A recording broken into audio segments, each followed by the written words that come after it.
नमस्कार विद्यार्थी मित्रांनो, आज आपण स्वाध्याय 8.3 चा प्रश्न क्रमांक 1 अभ्यासणार आहोत। तर बघा, प्रश्न क्रमांक 1 मध्ये म्हटलेला आहे किंमत शोधू। ठीक आहे, तर आपण पहिलं उदाहरण सोडवू।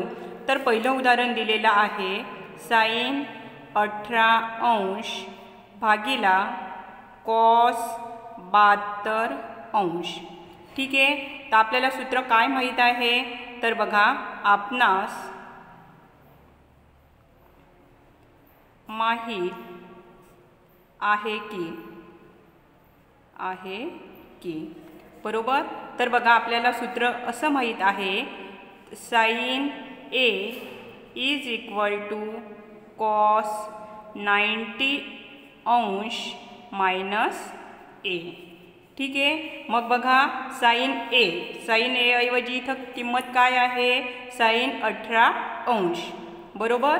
मग sin 18 अंश बरोबर आपण काय लिहू शकतो?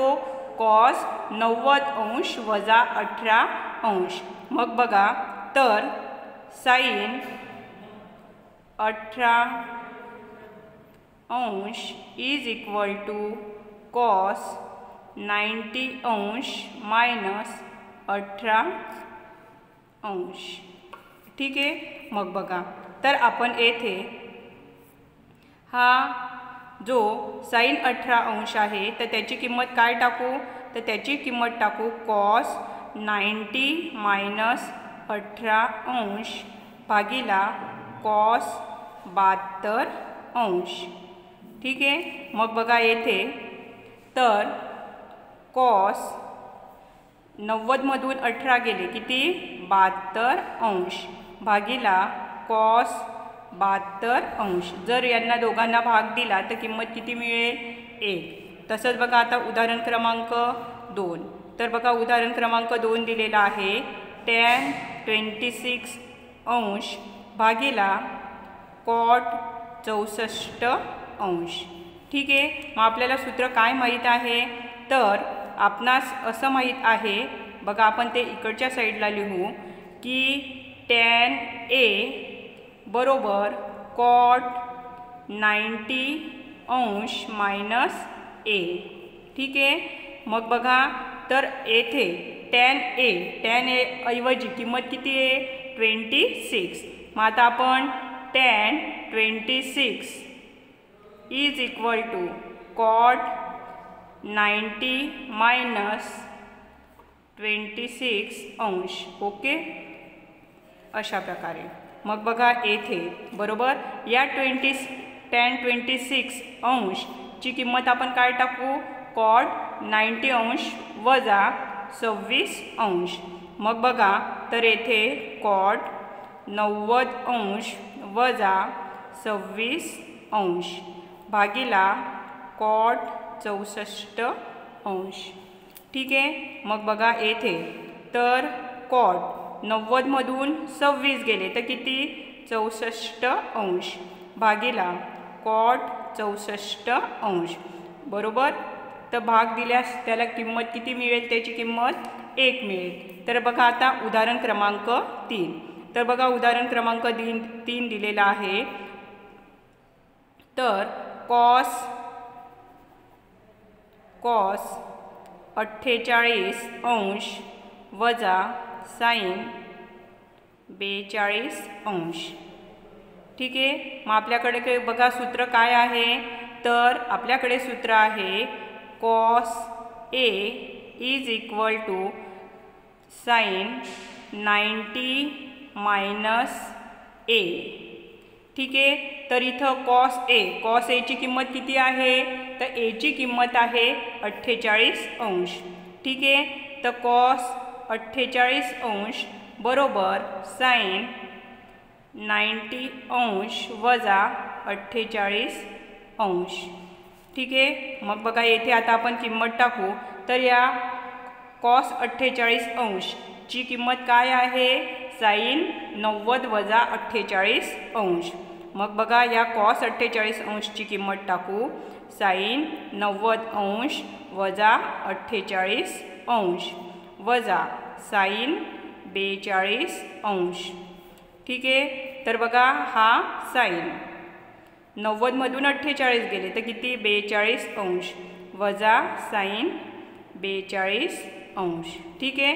अधिक साइन 42 अंश वजा साइन 42 अंश ची किंमत किती मिळेल 0. ठीक आहे. आता उदाहरण क्रमांक आपण 4 पाहू. तर उदाहरण क्रमांक 4 दिलेला आहे त्यांनी कोसेक 31 अंश वजा सेक 59 अंश. मग बघा तर येथे आपण काय करू, हा जो सेक 59 आहे तर याची किंमत आपण टाकू. मग बघा आपल्याला किंमत काय सूत्र काय माहीत आहे तर सेक ए बरोबर कोसेक 90 अंश मायनस ए. ठीक आहे. मग बघा येथे तर सेक किती दिलेला आहे सेक 59 अंश बरोबर तर कोसेक 90 अंश वजा 59 अंश. ठीक आहे. तर आपण हा जो कोसेक 31 आहे तो जसाच्या तसे राहू देऊ. तो कोसेक 31 अंश वजा या सेक 59 अंशची किंमत काय मिळाली तर कोसेक 90 अंश वजा 59 अंश. ठीक आहे. तर बघा हा कोसेक 31 अंश वजा कोसेक 90मधून 59 गेले तर किती 31 अंश अधिक कोसेक 31 अंश आणि वजा कोसेक 31 अंशची किंमत किती मिळेल 0. नमस्कार विद्यार्थी मित्रांनो, आज आपण स्वाध्याय 8.3 चा प्रश्न क्रमांक 2 अभ्यासणार आहोत. तर बघा प्रश्नामध्ये म्हटलेला आहे साबित करो के.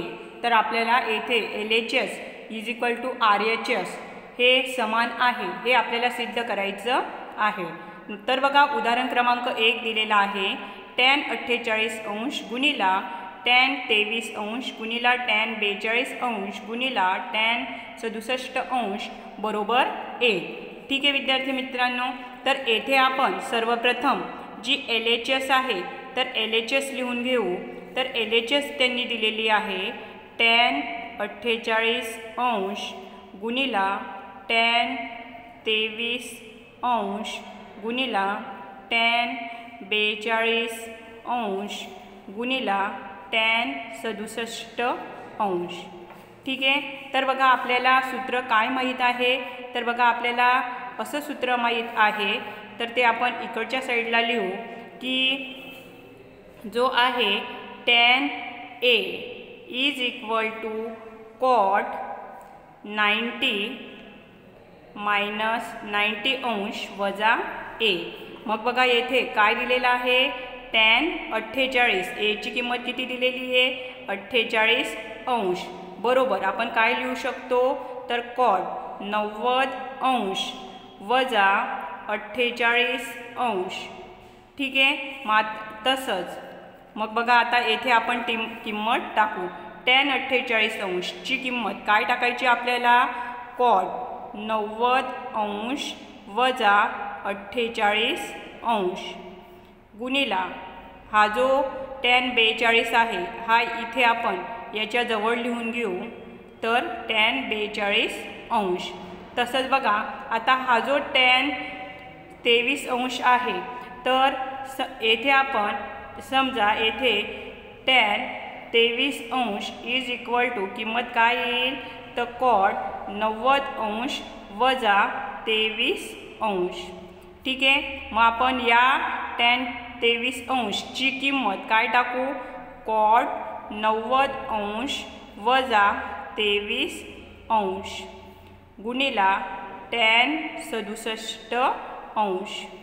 ठीक आहे. तर आता येथे cot 90मधून 48 गेले तर किती 42 अंश गुणिला tan 42 अंश गुणिला cot 90मधून 23 गेले तर किती 67 अंश गुणिला tan 67 अंश. ठीक आहे. तसंच बघा आपल्याकडे सूत्र काय माहिती आहे आपल्याला तर cot थीटा गुणिला tan थीटा = 1. थीटाऐवजी इथं किंमत किती आहे 42. कॉट 42 गुणिला टॅन 42. तर याची किंमत किती झाली 1 गुणिला तर कॉट 67 गुणिला टॅन 67 ची किंमत किती झाली 1 गुणिला 1 ची किंमत किती मिळेल 1 आणि ही काय आहे RHS. ठीक आहे. अशा प्रकारे आपल्याला LHS = RHS मिळते. तसंच बघा आता आपण उदाहरण क्रमांक 2 पाहू. तर बघा उदाहरण क्रमांक 2 साठी आपण सर्वप्रथम LHS लिहून घेऊ. LHS = तर कॉस 38° गुणिला कॉस 52° वजा साइन 38° गुणिला साइन 52°. ही काय आहे LHS. मग बघा आता आपल्याला जे सूत्र माहीत आहे तर कॉस A = सूत्र काय आहे साइन 90° वजा A. ठीक आहे. मग आता आपण येथे जे कॉस आहे तर कॉसला ची किंमत आपण काय टाकू साइन टाकू. मग कॉस जो A आहे तर त्याची किंमत किती आहे कॉस 38° = साइन 90° वजा 38°. ठीक आहे. मग आपण या कॉस 38° ची किंमत किती टाकू साइन 90 वजा 38°. मग बघा येथे तर कॉस 38° ची किंमत साइन 90° वजा 38°. ठीक आहे. गुणिला हा कॉस 52°. ठीक आहे. मायनस तर बघा आता आपण हा जो साइन 38° आहे तर येथे साइन 38° ची किंमत काय आहे कॉस 90° वजा 38°. तर या साइन 38° ची किंमत टाकू आपण कॉस 90° वजा 38° बरोबर गुणिला साइन 52°.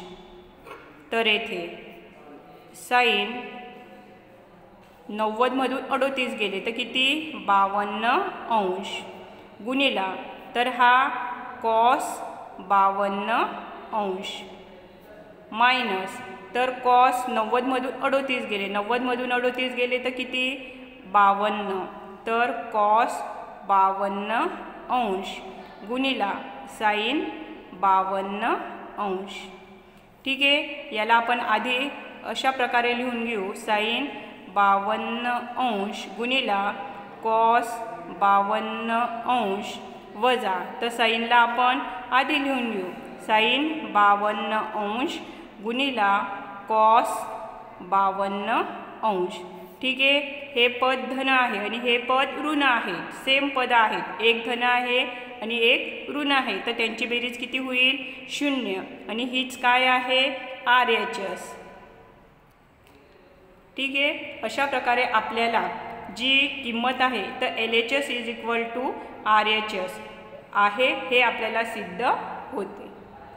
नमस्कार विद्यार्थी मित्रांनो, आज आपण स्वाध्याय 8.3 चा प्रश्न क्रमांक 3 अभ्यासणार आहोत.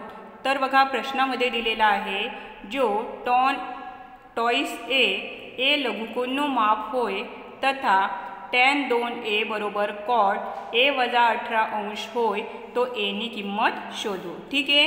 तर आपल्याला काय दिलेलं आहे त्यांनी दिलेलं आहे tan 2a = cot a वजा 18°. ठीक आहे. मग बघा आपल्याला काय माहीत आहे तर आपल्याला हे सूत्र माहीत आहे tan a = cot 90 - a. ठीक आहे. tan a = cot 90 - a. मग बघा येथे a ऐवजी किंमत काय आहे 2a म्हणजे tan 2a बरोबर आपण काय लिहू शकतो cot 90 वजा 2a. ठीक आहे. मग या tan 2a ची किंमत आपण काय लिहू कॉट 90 वजा 2a। तर बघा येथे कॉट 90 वजा 2a, ठीक आहे। येथे काय लिहायचं आहे, अंश, 90 अंश वजा 2a बरोबर कॉट a वजा 18 अंश, ठीक आहे। तर बघा येथे हा कॉट आणि हा कॉट कॅन्सल, तर इथं 90 अंश वजा 2a बरोबर a वजा 18 अंश, ठीक आहे। वजा 18 अंश इकडे येताना काय होईल, प्लस, तर 90 अंश अधिक 18 अंश इज इक्वल टू हा a आणि हा 2a इकडे येताना काय होईल, अधिक a होईल, तर a अधिक 2a। तर 90 अधिक 18 किती, 108 अंश इज इक्वल टू 3a, ठीक आहे। मग आता आपण अशा प्रकारे लिहू, 3a इज इक्वल टू 108 अंश, तर a ची किंमत किती, 108 अंश भागिला 3, तर a बरोबर 3 त्रिक 9, शिल्लक राहिला 1, 3 × 18, a ची किंमत किती मिळेल, 36 अंश, ठीक आहे। अशा प्रकारे a बरोबर 36 अंश मिळते।